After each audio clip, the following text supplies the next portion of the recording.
Hi, I'm Brad Guigar, the creator of Evil Inc., the editor of webcomics.com, and the co-host of Comic Lab. You can check me out at Twitter at Geiger and at my website, evil-inc.com. And you are watching and listening to Two Geeks Talking. Good morning, afternoon, evening, everyone. To Geeks Talking is an entertainment industry interview show where we interview the creative people from the comic, film, TV, movie, and video game industries. And of course, I'm your host, Kurt Sasso. We are joined today by a returning guest. It has been a long time, and I am so excited to have this guest back on the show. It's been about 13 years. Wow. Yeah, I know. The last time was at C2E2 2012 at the Webcomic Pavilion. I gave him the moniker the Godfather of Webcomics. We are joined today by the ever-talented Brad Guigar. How are you doing today? Thank you, Kurt. That was fantastic. I'm doing great. I'm doing absolutely wonderful. I know it's been far too long since we last talked, but I was always curious if you remember that Godfather of Webcomics comment. And did you ever get that cat that the white fluffy cat that you were going to stroke and plan world domination of the comic industry? Did you ever do that? Hope you don't mind. No, that's a big compliment because there's a lot of people that maybe deserve that mantle a little bit better than I do, but I appreciate the thoughtfulness behind it. So you're right. There are many people that have been in the comic industry and web comic industry from back when we started the show in 2008. You've Yeah. been an amazingly talented person with Evil Inc. and webcomics.com. I'm jumping ahead of myself here, as I normally do. For those that don't know anything about yourself as a creative person, and shame on them for not knowing you, tell us who you are and what you're bringing to Two Geeks Talking. My name is Brad Guigar, and I started doing web comics in February of 2000. I've been publishing continuously ever since. I started with a comic strip that was called Greystone Inn. That turned into Evil Inc. after 5.5 years. And then in about 2016, I reimagined the comic strip as a graphic novel. I rebooted it, and it's been going ever since. I've also done for the last 10 plus years webcomics.com, which is an advice and tutorial site for other independent cartoonists. That I started in 2010, back before the web was really ready for subscriptions at that point. In fact, I got a massive pushback on doing webcomics.com as a subscription site. It was night and day different from the idea of Patreon and other subscription sites that we have today. It was very, very different. What is the most misunderstood aspect about being a comic creator in today's world that people who don't follow comics misunderstand? Yeah, I think the biggest one, and I think it was one that I misunderstood an awful lot, is that the amount of time that people like me spend not drawing and not writing. Right. It's a question that comes up all the time. I actually start to chart it here and there where I can say, okay, in one 8 or 9 hour day at the studio, how much time am I spending writing and drawing? And the answer is not nearly as much as you might think. A lot of it is going towards social media. A lot of it is going towards just administration things, just business things like paying your estimated taxes or keeping track of expenses and just keeping a budget. A lot of it is just the nuts and bolts of doing business on the web, like website maintenance. And when something goes upside down, you've got to fix that. Most of my day ends up getting chewed away by these little things that aren't writing and aren't drawing. Great example. I'd say about 80%, 85% of the people that access the web are doing it on their smartphone, right? That's had to change how people like me present our work. And we saw it coming for a long time. For years and years, we knew the smartphone was coming. Yeah. And now it's undeniable. So now if I'm doing a comic strip or if I'm doing my graphic novel, I've got to make sure that that thing appears as a vertical scroll. And my website has a desktop version, but it has a phone version that it automatically switches to if the user is using a phone. It's gone beyond advisable and it's gone right into being crucial that if you want your stuff to be read, it's got to be in a vertical scroll, or if, for example, on Instagram, it's a horizontal scroll. You're going panel by panel. The screen is small and nobody wants to pinch and zoom and move their finger all around. It's hard enough to get somebody to actually slow their scroll down long enough to get you to read something. You're going to ask them to pinch and zoom. I see people putting 4-panel comic strips on Twitter. Yeah. And I pull my hair out by the roots because it's like, you might have good stuff. Nobody's ever going to know because you're literally hiding in plain sight. Nobody's going to pinch and zoom and do all that stuff. All that being said, that means that every comic that I do, I've got to prepare it so that it can be broken down into a vertical scroll. Every page that I design, I have to plan in advance. If I'm doing a not so standard layout, if I'm pushing the boundaries a little bit, I've got to still make sure that I can crop that into chunks that I can put into a vertical scroll, or else I'm not going to be building audience and I'm going to be losing ground. All of that takes time. In fact, Thursdays in my studio, I do that. And I think yesterday it might have taken me as much as an hour, maybe an hour plus, because it's just not a vertical scroll. You got to have it in one format for Twitter. It's got to be one format for Instagram. If you're mirroring your site on Webtoons, something like that, I've got a whole bunch of folders with all this other stuff fine-tuned so that it shows up right in the place I'm putting it. That has nothing to do with drawing, nothing to do with writing, nothing to do with what 12-year-old Brad thought being a cartoonist would be like. Yeah. But then again, 12-year-old Brad had no idea of everything that was in store for actually being a cartoonist. But to answer your question, is one of the things people don't understand just how precious little time I actually get to write and draw. Yeah, it's amazing like you said, the administrative side of things. Like just this show alone, it's literally, I'm going to 5 different social media sites just to try to get traction for things like this. And live streams are a great way to do it as well too. So technology has evolved and changed as much as we haven't, but we try to do our best. Yeah. That's the big thing right now is I'm 53 at this point. I've been doing this for over 20 years. And that's always the specter, the phantom off the side of my peripheral vision. When do I lose my ability to keep up with the changes? Because we web cartoonists have gone through, I technically consider this the 5th age of webcomics. We've gone through 4 major ground shifts in how we did business and how we presented ourselves. And we've been and we've been able to swing with them pretty good.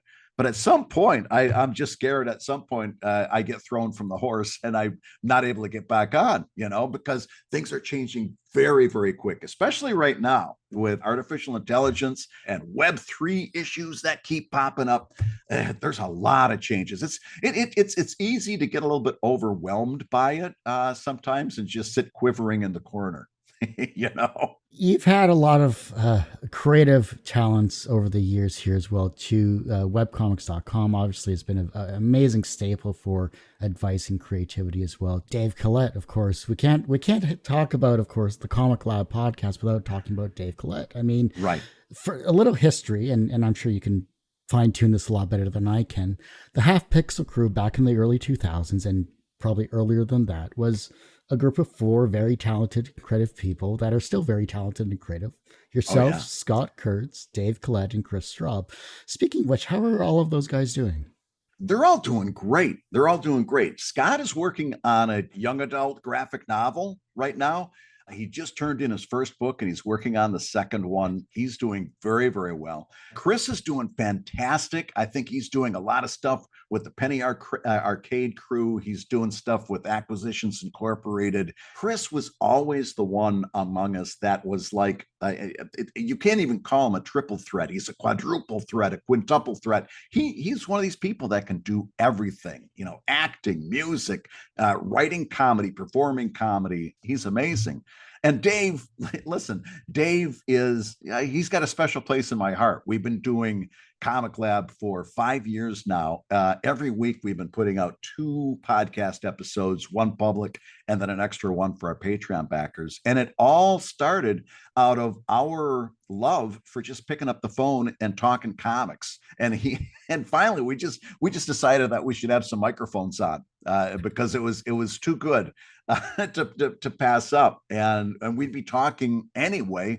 We might as well record these conversations, and the result is a podcast that very much people keep telling us it reminds them of. There was a radio call-in show on NPR called Car Talk. And it was where these 2 old guys, people would call in and tell them what was wrong with their car. And then these 2 brothers would try to figure out what was wrong with their car. But the whole time they were taking shots at each other and laughing. And I loved watching or listening to the show because their friendship and their love for each other was so contagious. I can't change my oil. I can barely keep the air pressure up in my tires, but I would listen to that show every week. And it's a real compliment when people say that they're reminded of Car Talk when they listen to Comic Lab, because it's got a lot of those same elements. People write in with questions, and we try to give them our best thoughts on it, with each of us having 20 plus years of experience.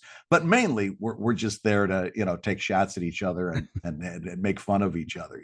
That's the best part. is just being able to kind of have fun during that hour talking comics with an old friend. Hey, you've lasted this long in comics. It's great to have solid friendships all the way around too, and I'm sure it makes your day go by whenever you see someone that is a close friend, like those amazing people, do so well as they currently are as well. It's I love that.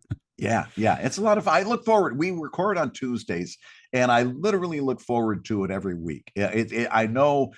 Not only is it going to be a great time, but it's my heart is going to feel full afterwards. And literally, I plan that administrative stuff that I was talking about. I plan a lot of that for Tuesdays because I'm so creatively drained at the end of recording those 2 shows that I'm good for nothing. I that's a good day to do my profit loss sheets or do my taxes or any of those kind of business things. That's a good day to slice up vertical scroll stuff, because creatively I'm tapped out. I've got nothing at the end of that day. Everyone usually asks, what's the wisest piece of advice or what's the most BS piece of advice that you've ever received? But what is the second wisest piece of advice that you've received? The second wisest. That's a perceptive question. The second wisest. I'm not sure how to quantify it. I'll tell you the best piece of advice I never wanted. How's that? Okay. That because I think that's going to fit, and it's also right up there in the top 2 or 3 pieces of advice. You remember Robert Koo? He was the business manager for Penny Arcade. Yeah. We were sitting at a convention one time, and we were talking, and by the way, if you're at home and you're a web cartoonist or any kind of an independent cartoonist, and tell me if this sounds familiar. And I was doing Greystone Inn, I think, back at the time. I said, you know what, Robert? I think I could be so much more popular. I think I could really get to the next level. I think I could get to the point where maybe someday I could quit my day job if I could just get more people to look at my comic. If I could just get more eyes on my comic, I think if they saw it, they would love it. The problem is getting them to see it. But by the way, tell me if any of this sounds familiar, because it's one of the top 3 concerns of every creative person on the web, right? And that was my obsession, right? How do I get people to just look at it? If they look at it, they'd like it. And he said, and Robert was always very direct. He said, you have the audience you deserve. And I said, what? wait, what? He says, you have the audience that you've earned. And he says, if you want a bigger audience, you've got to take a good look at the barriers to entry and remove those. So is it your art? You've got to improve the art. Is it your writing? You've got to improve the writing. And just between you and me, 9 chances out of 10, having done this for over 20 years, most of the time it's the writing. A lot of us come into this because we're artists. I did. I came in because I was an art guy. And it took me years to figure out that the art is important, but the writing is crucial. The writing is super important, and good writing saves art all the time, but great art can never save terrible writing. It just can't, unless it's a very, very special circumstance. I'm sure there's an outlier somewhere somebody will point me to, but go along with this thought that I've got going here.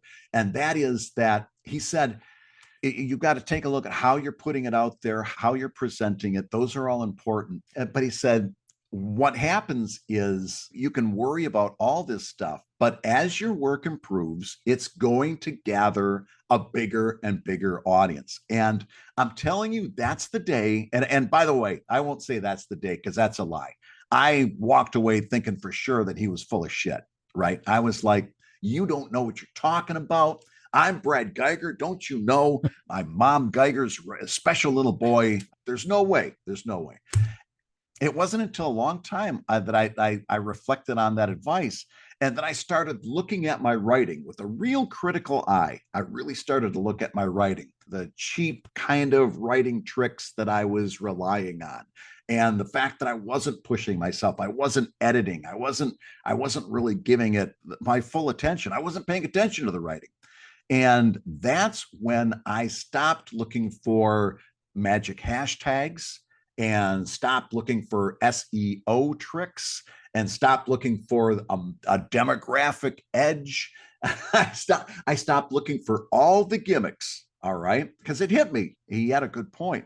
And when I stopped looking for gimmicks, I stopped looking for this one thing that's going to bring 1 million people to my site today. I started focusing on the quality, doing a better comic, because I wasn't doing a good comic at that point.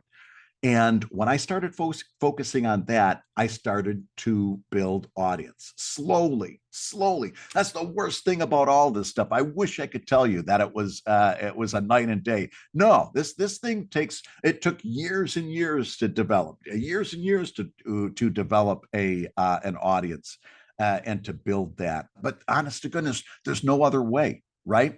You know, those people that hit you up on your Instagram DMs and say that they can get you, 3,000 followers for $50. Yeah. You know, that's a scam. Yeah. There's only one way to do this. And the other thing is, I finally really took this thought experiment to the full extent. I said, okay, what would happen if I could wave a magic wand and I could bring 1 million people to my website or to my Twitter page or, wherever, bring 1 million eyeballs to my comic today? What would happen? What would happen? And it made me look at that comic in a completely different light, because I realized if I waved that magic wand and brought 1 million people to my comic, let's just say for the sake of argument, website, we could talk about all the people who are rolling their eyes because they think websites are out of date. I got news for you. I got news for you. They're still very, very important. But let's say that I brought 1 million website visitors today to my website. The question then is, would I keep them? Would they come back tomorrow? Would they be presented with a comic today, knowing nothing about the previous backstory or anything else? Remember, they're going to come in today, which means that today they're going to see page 13. They're going to see chapter 14, page 13. All right. Right in the middle of a lot of stuff. Yeah. Is there something there that's going to capture them? Have I made that page? Did I give an entry point to that page for somebody who doesn't know what's going on, so they can at least figure out what the character tectonics are? Did I write that page in such a way that it's got a shot at keeping somebody? What my thought experiment led me to is I could wave that magic wand and bring 1 million viewers to my website today. Problem is, they wouldn't be there tomorrow because I wasn't doing that at that point. I wasn't thinking about each one of those updates as a self-contained thing. I do a long form comic. I don't do short form humor anymore. I don't do a strip. I'm doing long form. That's a big challenge to write each one of those sections in such a way that, and sometimes I fail. That's just the way it is. Sometimes I fail. But my goal every time is to have some kind of an entry point on the first panel and something significant happening in the last panel. That's the other part of the formula as I've kind of put it together. Something has to happen in that last panel. So many times you see long form creators on the web, they'll devote a page to somebody making coffee. Panel one is them grabbing the coffee cup, and they've got you, they're grinding beans, they're filling water, and then by the last panel, they're sipping coffee. Well, I got news for you.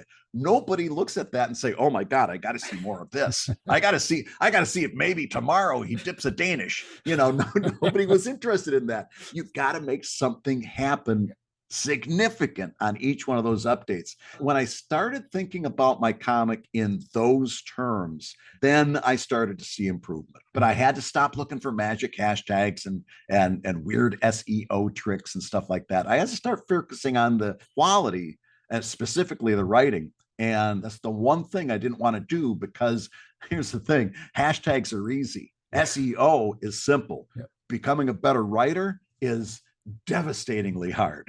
At least it was for me. You get better with practice and get better with experience, whether it's as a comic creator or even as a podcast host. I mean, it's taken me 15 years just to get to whatever level I'm at, and I don't even know what level I'm at. So yeah, it's a fun experience, and it's a fun journey to find your creativity. And I think that kind of leads into Evil Ink itself, because you've been doing this for so long. It's been an amazing comic as well too. You've linked, of course, the not safe for work stuff, of course, to your Patreon as well, which I think is a brilliant move in my personal opinion. Is there a comic that made you feel the way you hoped readers of your work will feel after reading it? Boy, that's the gold star question. This is why you're very good at what you do. That because there is. It's Phil Folio's Xenophile. XXXENOPHILE. Way back in the day, in the late 70s, I think, early 80s, if I've got it right. Phil Folio, who does a comic called Girl Genius, along with Kaya Folio, his wife. Back in the day, he did a XXX rated sci-fi fantasy comic. Okay. And I stumbled upon this thing, and I was amazed by it, because it was a sex comic. There was no bones about that. It was everything that you're envisioning: nudity, sexual content, sexual stuff happening. But it was also wickedly funny, amazingly friendly. The people were happy. Right, the people were overjoyed and happy, and it was the closest to a family friendly sex comic I'd ever seen. Yeah. And the concepts were it was Phil Folio, so the concepts were very smart, very intriguing. It was great stuff, and I looked at that and I said, if I ever do that kind of thing, and I've been leaning towards it for a long time. You can see back in Evil Ink, this is the road to NSFW has been paved for a long time. This has been leading there for a long time. I said, if I ever do that, that's what I want to do. I want to do that. I want to do happy, friendly sex comics that are funny and that are intriguing and that are well written, that have stories, that have meaning. I was right on the precipice. This goes back to New York Comic Con several years ago. I was on the precipice. I think I'm going to do this thing. I had put a couple practice balloons out on my Patreon, and my readers were very, very supportive of it. So I pulled Phil aside. He was at the New York Comic Con, and I said, "Hey, would you mind if I picked your brain about doing not safe for work comics?" And he said, "Sure." I ended up taking him to an Indian restaurant somewhere within walking distance. We sat there and talked about this topic, and he listened to my concerns. He told me pitfalls to avoid, some guidance, some advice, but a lot of listening and a lot of reassurance. Took an amazing amount of time with me. And by the time I left, I kind of knew that I was going to do this thing. I had decided without a doubt that this was something that I wanted to pursue. I don't think I would have had quite such an easy time deciding to just in one fell swoop, but doggone it, I'm going to do it. I think I would have snuck up on it a whole lot more than I did. But when I talked to Phil, he really gave me a lot of guidance and advice. And really, it was a huge turning point for my career, because the funny thing happened was when I started doing NSFW just strictly for my Patreon backers, all of a sudden they started paying attention to the public version, which was PG-13, much, much more closely. Mm. And it actually turned into this virtual cycle that the NSFW created more of an interest in what was going on out front. What was going on out front gave more interest because I would always have, maybe if there was a lot of times a storyline is continued in Evil Inc. After Dark when it reaches a certain point that I can't put it out in public anymore. So that would hand off to Evil Inc. After Dark. Evil Inc. After Dark would make people more interested in the public facing, and it became something that kind of fed on itself. It was a big turning point, which is why it's such a delight right now. I don't know whether you know about this, but the National Cartoonist Society just released its nominations for their Silver Rubin Awards, which is what they used to call them, their divisional awards. And they've got a category for long form online comic. And the three nominees are Dave Kellett, my co host for Comic Lab, Phil Folio, somebody who's mentored and really been a sweet guy to me, and me. So no matter who wins, when we go to that ceremony later on this September, literally, and I've said similar. I was up for an Eisner once, and I always said it's just an honor to be nominated. It was an honor to be nominated. I said that over and over. It was an honor to be nominated. I got to be honest with you. When I didn't get that award, it was not an honor to be nominated. I wanted to win that award. I'm going to be happy as a damn kid, no matter who wins, because if Dave wins, I respect that guy so much, and he's such a sweet guy, and he deserves it. He's a fantastic cartoonist. If Phil wins, same story, and if I win, screw those two guys. I'm going to go up and make my announcement. But no, seriously, I could be happy no matter what, because they're all great guys. Funny you mentioned Phil, because I had him back on the show actually at the beginning of this year. So, Yeah. And similar to in your case, it had been 14 years since I had last spoken to him. So, Yeah. I'm trying to go back through my old archive, and I want to pick the brains of past guests that I've had on the show. And I think I have to talk to Scott and Dave and Chris. Get them back on for a little bit longer chat in the future. Hopefully someone can make that happen. What was an early experience where you learned that language had power? Oh, wow. As somebody who tries to write humor, and I always kind of step back from saying that I'm a humor writer. I'm somebody that tries to write humor. The power of language really comes through when you try to write a joke, because you could come up with a great concept. You could come up with a very good concept.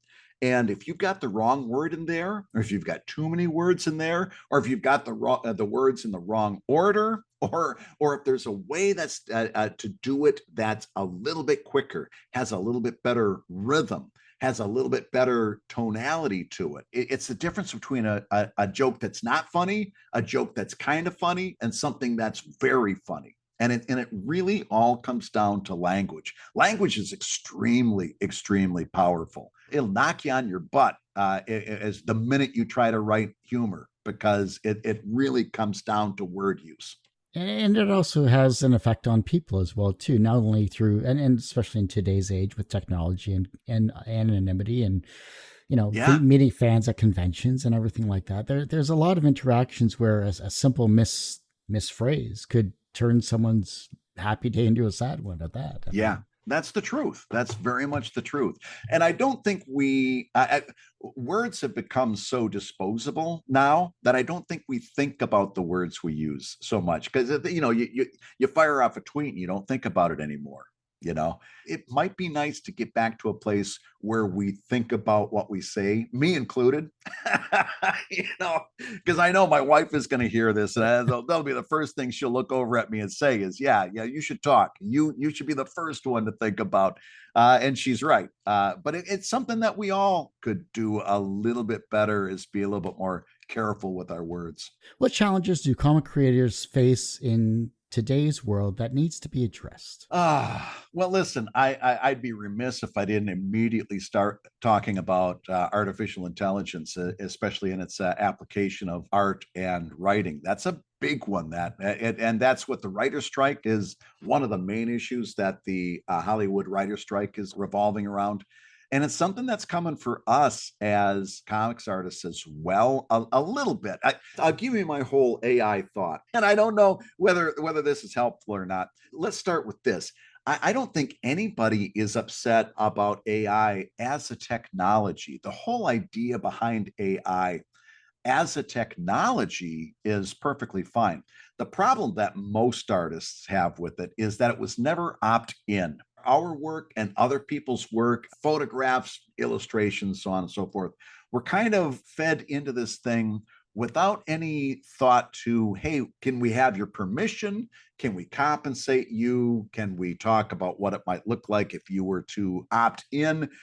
It was more of in fact, very few times was it even opt out. It was just the option was made by somebody in another room. That was it.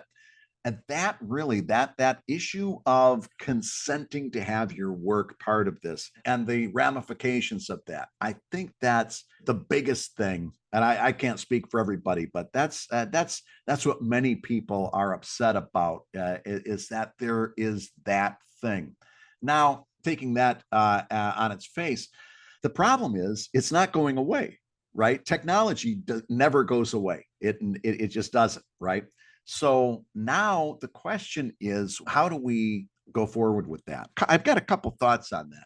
Number one, I really do think that right now we are in a big novelty phase.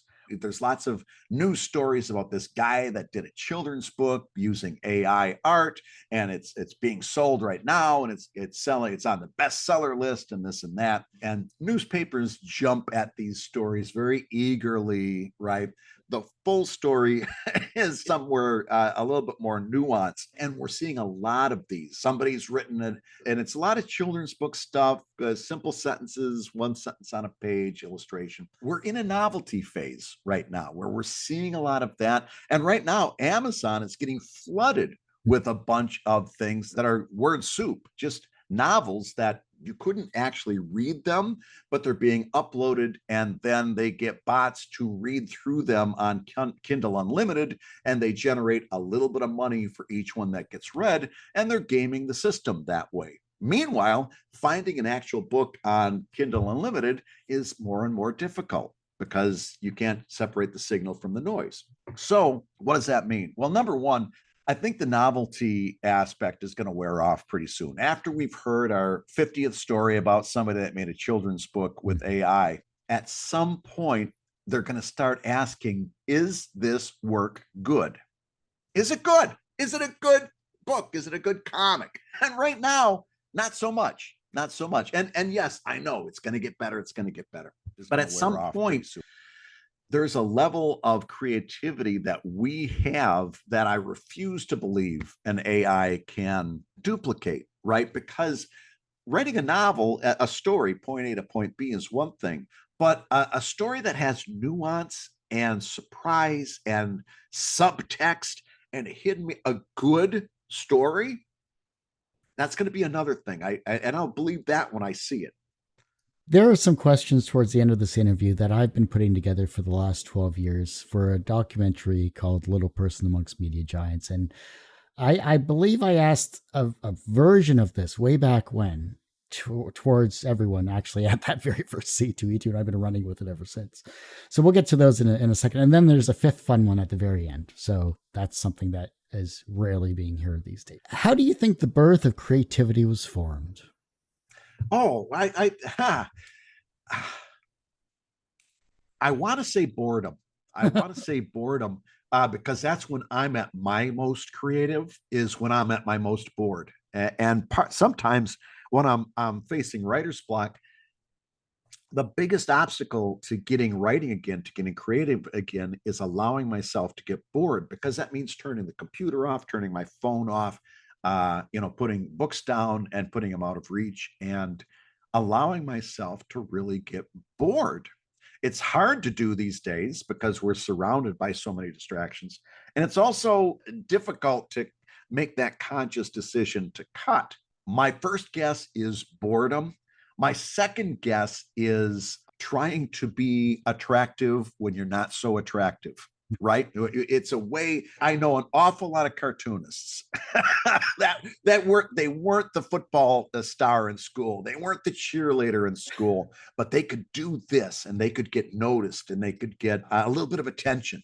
Right. I know that certainly was the case for me. I did that because it was one way that I could get attention because I wasn't going to be a baseball star. I wasn't going to be a lot of things, but this I could do. And I hear that story from a lot of my friends that are in comics. They did that because this was a way that it was a healthy way they could get attention.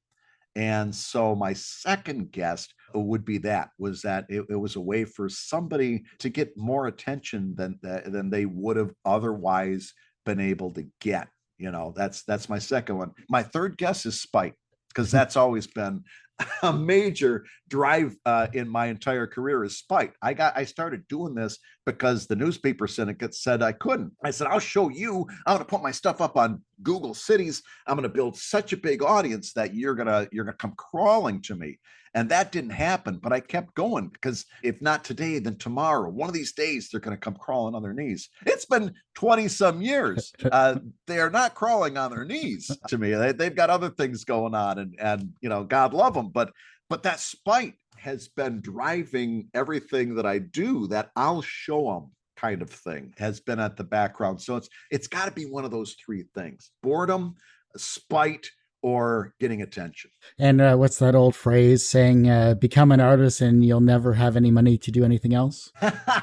Well, there is a part of that involves this period of time that you kind of go all in on that, and things get very lean during those years. Comic-Con scene, I should say, has been vastly amazing over the past 20 or so years here, from brand new conventions popping up to digital comic conventions I've seen as well to here. What do comic conventions hold for you in your heart when you visit one for the first time? Fond memories. I realized well over 10 years ago that comic conventions were a bad business decision. And so I stopped going. I stopped going as an exhibitor altogether well over 10 years ago because I wasn't making money. I had to take a really hard look at the amount of money I was spending going to conventions and the amount of money I was making. And I wasn't making enough profit. Sometimes I wasn't making any profit. That weekend at C2E2, I think I came home in the hole on that one. It was a hard decision, but I stopped going to conventions a long time ago. And I've been really on Comic Lab. I've been really trying to convince people that they should at least consider that before they go. Should consider the cost. And the pushback on that at all is always networking and stuff like that, and the intangibles. I'm telling you, that's an awful expensive way to network. And you better be doing some amazing networking if you're going to be doing that. And especially if you're putting that stuff on a credit card, you're going to make your eventual transition into business very difficult if you're saddling yourself with that kind of stuff. However, having said that, in the early 2000s, comic conventions were great. I did about 12, between 8 and 12 a year. I did a lot of comic conventions because in the early days, they were profitable. Okay, they were very profitable. Unfortunately, those comic conventions don't exist anymore. And comic conventions in general really aren't about comics anymore. And by the way, I don't even think that's a bad thing, right? It's like it's become about cosplay. It's become about getting autographs from actors and so forth. I think that's okay. I think that's great. That's what the people want, and I'm perfectly happy with that. Okay, I'm not one of these people that are kind of down in the mouth about, oh well, kind of they don't make them like they used to, and all this other stuff. I'm okay with that because at the same time that started happening, crowdfunding started coming around, things like Kickstarter and Patreon. And the fact of the matter is that once people did get used to putting money on a website, right, on Kickstarter and Patreon, something that back when I started webcomics.com, they did not want to do. They didn't want to do it, didn't trust it, didn't think they should have to. The attitudes are a lot different. And at the same time, comic conventions receded, crowdfunding crested. And I would wager that many of us are in a much better position today doing crowdfunding than we were back in the early 2000s doing comic conventions and ad revenue from our websites. We're in a most of us, not everybody, but most of us are in a much better place today. And that's what I also notice when I talk to a lot of creative people, whether they're in comics or film or music or video games. The crowdfunding has been a staple for, like you said, for their business models, for their Yeah. comics and for their products. And it's great to see. But running a Kickstarter, running a crowdfunding campaign is like a second job usually. It's very difficult and very time consuming, much like we were talking earlier about how social media was shouting into the void, it felt Yeah, like. yeah. Well, yeah, that's the truth, and you can get burned with a successful Kickstarter or being successful on Patreon. It can be, you can make promises that are difficult to keep. It's very hard to do good crowdfunding, but then again, that's what our challenge is. Right? You can look at that and say, "Oh, geez, you can be frustrated, disappointed," but on the other hand, right? You can take what we're talking about here, being your own business person and using social media and crowdfunding and so forth. You can take all of that on one hand. On the other hand, your other choice is to sign with a corporation in comics, a newspaper syndicate, a corporate comic publisher, any other publisher in general, right? The problem with that is that we've had 120 years of comics history, during which, for the entire span of time, there are very precious few people who survived that system. Very few creative people. A lot of people at the top who did just well, just fantastic, but very few creative people that came through that system of working with publishers and syndicates and corporations. Very few of those people came out good at the end. They came out in good shape. I will argue that there was a very small span of time for newspaper syndication where if you got selected, if you made it through the gate, you could become a millionaire as a creative person, and you did very well, because at that point, let's call it 50s through the 70s and into the 80s. You got to include the 80s. During that time, newspapers were a dominant media force, and a comic strip was a huge part of that dominant media. So if you got on the comics page, you could write your ticket. Aside from that, which by the way is gone, never coming back, right? Those days are gone. Newspapers are almost dead, and newspaper syndicates are not coming back from that. They're just not. Okay. Other than that, you go to the Siegel and Shuster who created the Superman. Please tell me I got those names right, because I'm getting to the point where I'm doubting. I believe it's Siegel and Schuster. Yeah. Okay. Yeah. Yeah. So, but they made what, $140 for Superman, right? And then they couldn't. It wasn't until like that 1970s Superman movie came out that the fans forced DC to give them a little bit more money. Jack Kirby is another great story there. Wally Wood, Steve Ditko. The comics landscape is littered throughout 120 years of comics history of people that went into contracts with corporations and came out that with don't believe me, go to GoFundMe right now. Maybe I'm full of shit. Pause the podcast, go over to GoFundMe, put in comic creator or comic inker or comic penciler, and look at how many names come up. You'll start scrolling and scrolling and scrolling of all the people who need GoFundMe to get a liver transplant, or to get, or for a heart condition, or to go see the dentist this week. Yeah. Scroll right through them. They got chewed up and spat out by the system. And it's been 120 years, folks, and it ain't gonna change. Corporations, let's face it, at this point, we don't get to be surprised by it anymore. Corporations exist to create a profit, right? If it comes down between giving your artist better health care and better profit, profit's gonna win. If it's gonna come down between giving a better page rates for the creators or better profits, profit's going to win, right?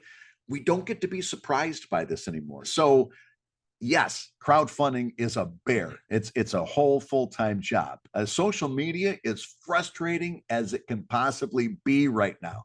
The only problem is the other decision that you've got to make has 120 years telling you how it's going to end up.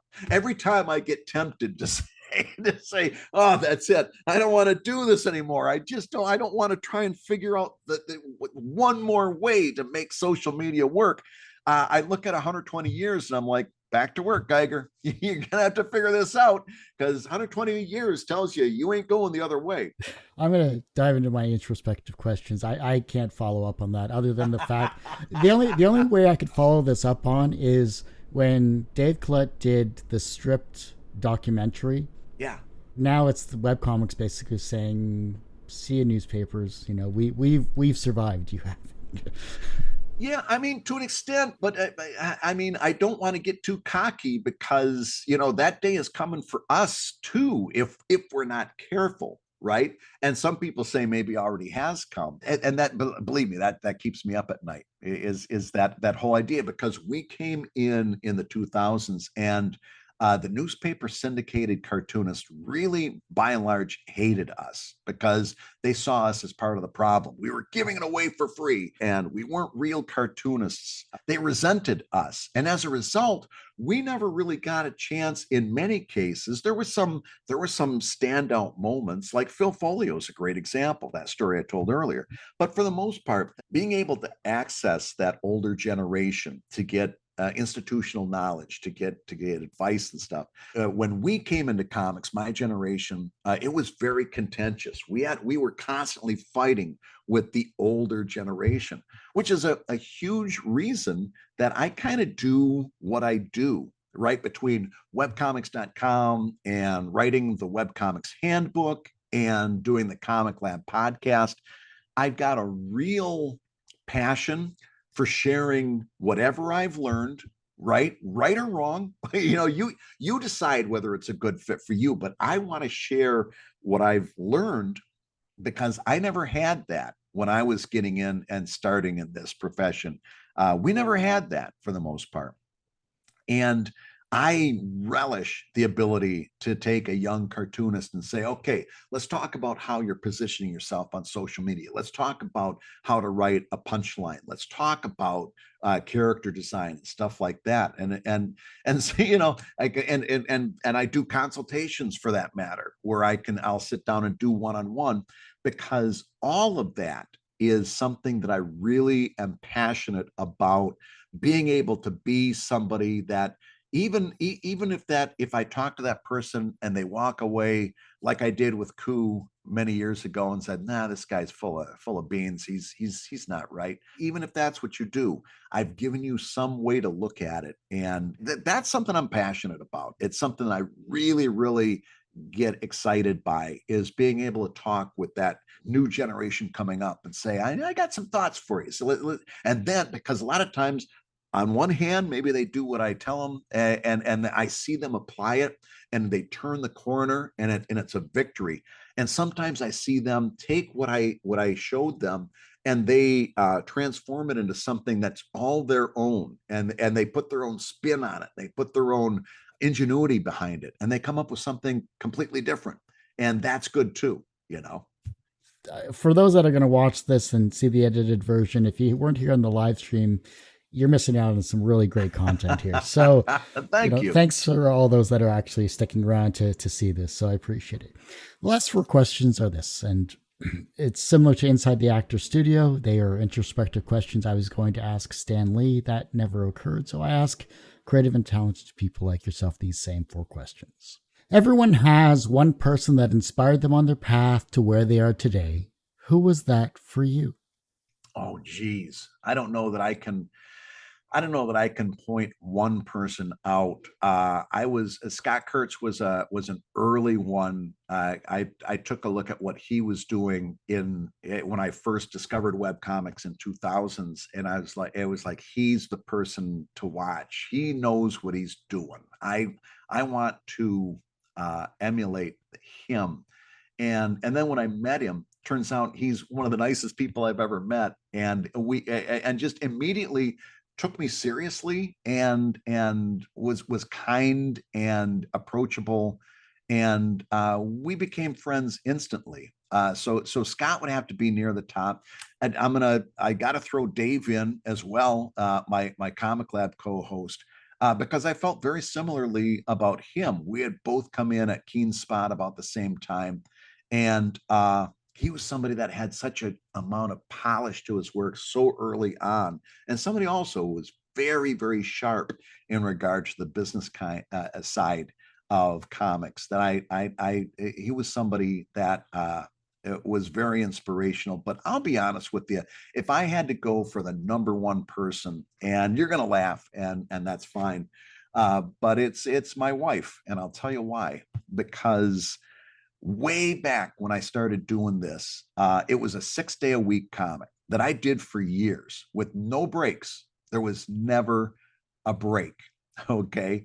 And then it became a 5-day a week after a few years. But the first several years of my doing this was 6 days a week, took an enormous amount of work. I was working pen and ink. It was a huge amount of time. And although I thought I was spinning gold, I can look back on it now. I can look at that work in my studio and say, that was not great work.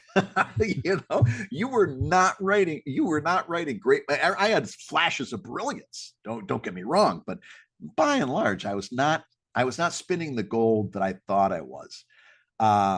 But I was passionate about it. I had a passion for comics, which I think is probably as important as drawing or writing, is just having that drive.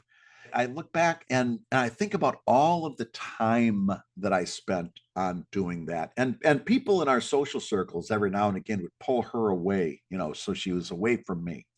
And they'd say, "What do you really think about that? What do you really think about all the time he spends on comics? What do you think about that?" And she would always look him in the eye and say, "Nah, it's cheaper than therapy." And having her in especially when I look back at that early stuff, I don't know why. I don't know what she saw. I don't know why she believed. I don't know why she was always my number one fan. Uh, back in the day for GeoCities, we had a very rudimentary web counter, right? Rudimentary. And every day in the early days, I was getting closer and closer to having 100 visitors on my website. Kurt, 100. I was getting closer and closer. One day I come home from work, and I worked at the newspaper at the time. Come home from work, and I was kind of down. And she says, "Well, what's got you upset?"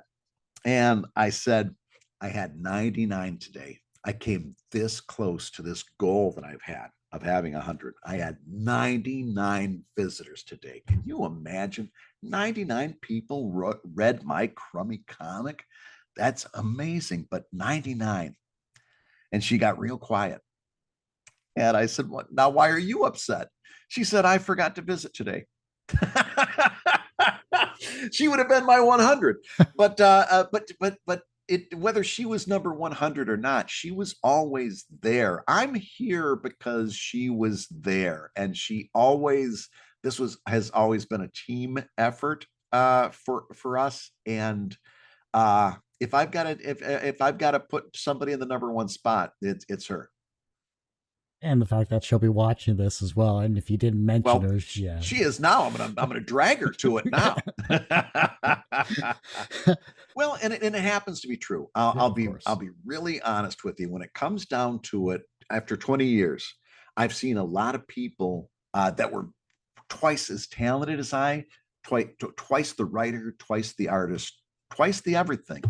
And sometimes I really do think that the only difference between me and that person is they didn't have a life partner like I had. Honest to God, sometimes it comes down to that stuff. From a professional standpoint, you, of course, have an amazing career in, of course, comics for over 20 years. You have webcomics.com and, of course, Comic Lab podcast with another amazing co-host with, of course, Dave Collette. And so professionally, you're successful in that regard. Do you consider yourself personally successful?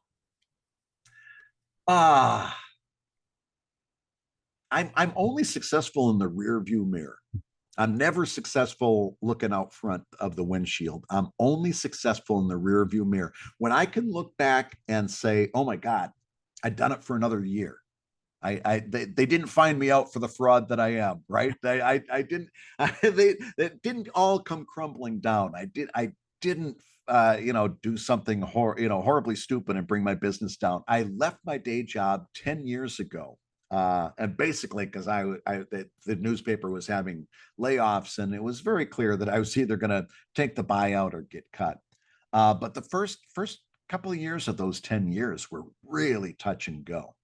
And then just all of a sudden I realized last year 2022 and in April it had been 10 years that I've been doing this, and this has been my main source of income, and we've been doing well. We've been able to do the things that we want to do.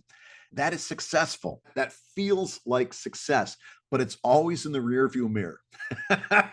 Am I going to be successful by the end of 2023? I have no idea. Because as it feels great to have done it, but the next month is never promised. Next year is never promised. So successful with an asterisk. I'm successful in the rear view mirror. That's the first I've heard that out of all the years I've been asking that question. I like that. Yeah. The reverse of success is failure. How Yeah. do you deal with your failures? I'm going to tell you the truth, and then I'm going to tell you what I want you to believe. The truth is loudly, angrily, with a lot of pouting, a lot of loud noises is how I deal with my failures. That's the truth. Now I'm going to tell you what I want you to believe, and actually the two work hand in hand, because in going into the second part, after I'm done pouting, after I'm done yelling and screaming, it comes this next part that I want you to pay attention to a little bit more than the pouting. And here's another one where my wife comes in, because we have kind of like a shorthand when something devastating or drastic or disappointing, as a career setback. Uh, she'll come up, and I've done this with her too. It's a two-way street. We'll come up to the other person and say, "All right, you got 24 hours, 24 hours of pouting, and then done. And then we've got to fix it. We've got to move on. We've got to do what comes next." And we give each other a 24-hour pouting window, and then it becomes time to do this next part. And the next part is when I am done pouting, and sometimes it takes a little over 24 hours, I remind myself of all the other failures I've had, because every major failure that I've had was something that led the way to either knowledge or another different type of success that I couldn't have been prepared for. Right. My biggest failures were also my biggest learning moments. You learn so much more from failure than you do from success.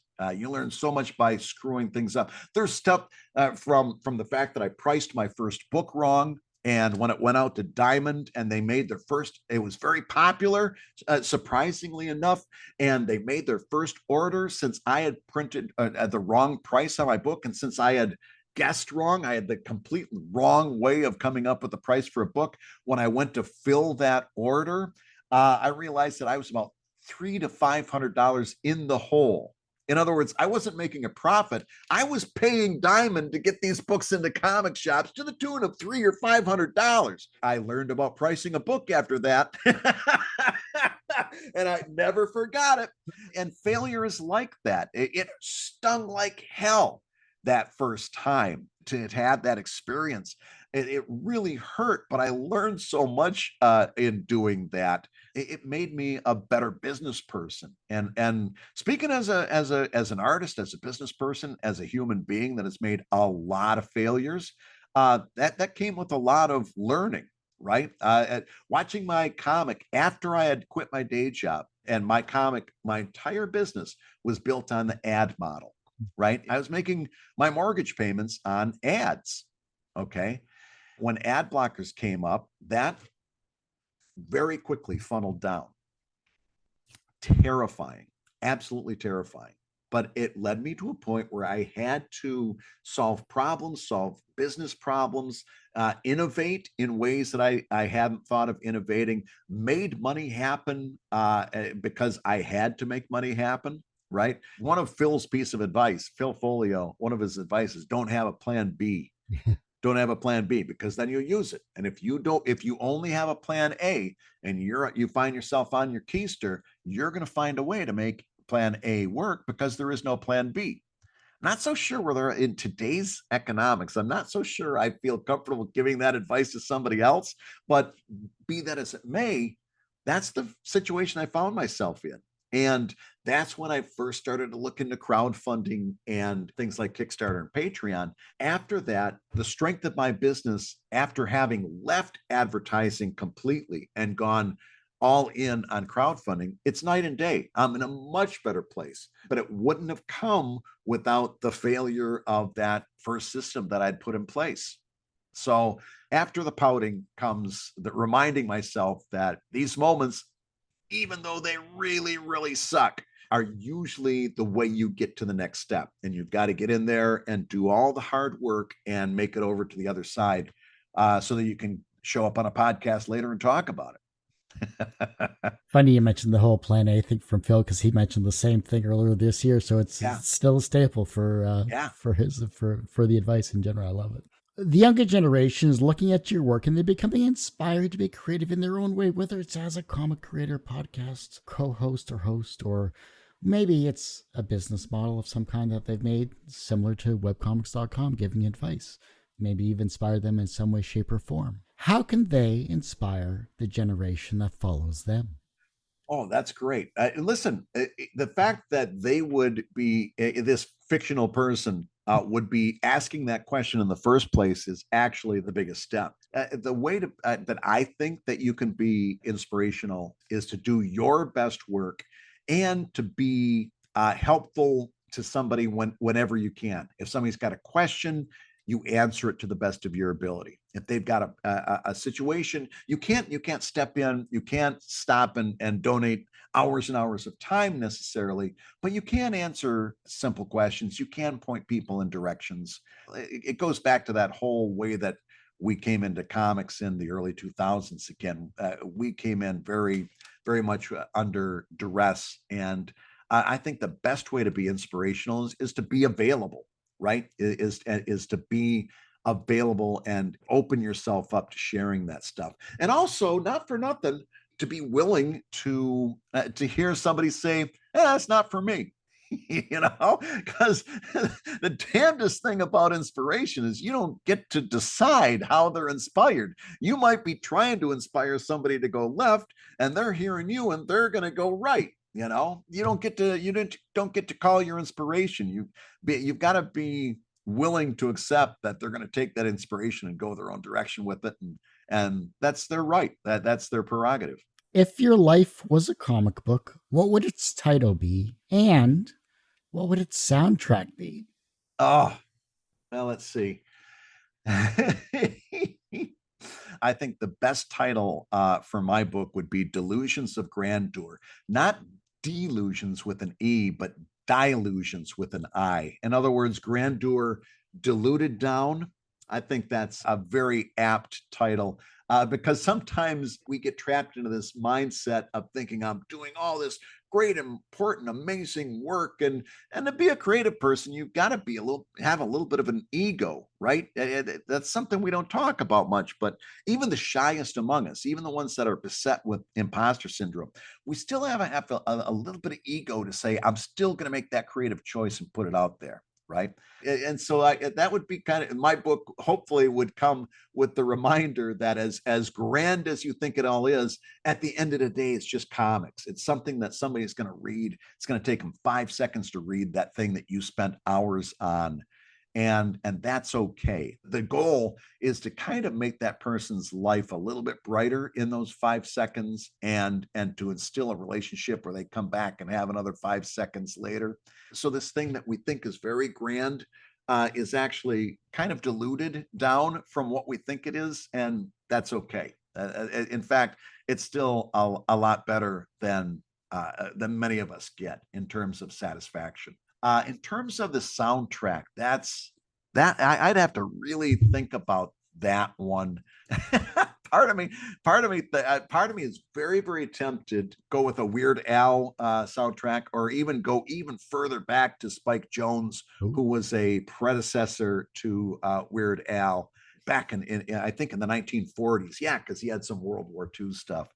In other words, stuff that does not. The common thread between those things is that it's actually musically, in terms of its musicality, very good stuff, very excellent musicians, great talent going into that stuff, and it completely does not take itself seriously. And that's kind of my goal for myself, is to someday build up my skills to the extent that somebody thinks that I'm doing a high quality of work. And it's something I'm always trying to kind of get towards, but at the same time retain that taking yourself seriously. I think that's kind of where the biggest amount of happiness is. Love it. Well, Brad, I do hate to say it, but that ends this particular episode of Two Geeks Talking. I want to thank you so much for coming back on the show. Thank you so much, Kurt. This was an absolute delight. I really enjoyed this. Before I let you go, where can we find you? How can we support you? Of course, social media, Patrons, anything else you'd love to promote on the show. No, fantastic. Well, the best place to point you is my website, Evil Inc., which is evil-inc.com. If you go to Evil Inc. with a K, that's a Coheed and Cambria thing. And I've disappointed people at comic conventions for years when they came up looking for Coheed and Cambria and got me. So make sure you spell it with a C, evil-inc.com. And that really is kind of the hub for everything. You can check me out on Twitter. It's just at Guigar, Guigar, like guitar, but with a G for a T. And of course, check me out at Patreon. We are absolutely having a ball over there. In terms of doing Not Safe for Work, I've got over 1,400 Not Safe for Work comics and illustrations that you get access to the minute that you sign up. And also, we built a very friendly, wonderful group of community of people who are comics fans that you get to talk to on the Discord and everything. So check that out at patreon.com/Guigar. Nice. Well, like I said, that ends this particular episode of Two Geeks Talking. You can, of course, find this interview and 1,000 plus others. Actually, it's probably 1,200 by now, but I've lost count. So good for you. Thanks. It's been a long journey. At tgtmedia.com or twogeekstalking.com. The website is going through an update, so unfortunately, it's not quite working very well. Go to our YouTube channel, youtube.com/TGTmedia. The podcast is back after 12 or so years because of reasons, and you can find that at twogeekstalking.podbean.com or just search for Two Geeks Talking on any of your favorite podcast streaming services. And as I say every week, everyone has a story to tell. It's up to me to help bring that out. Thanks for listening and watching on Two Geeks Talking.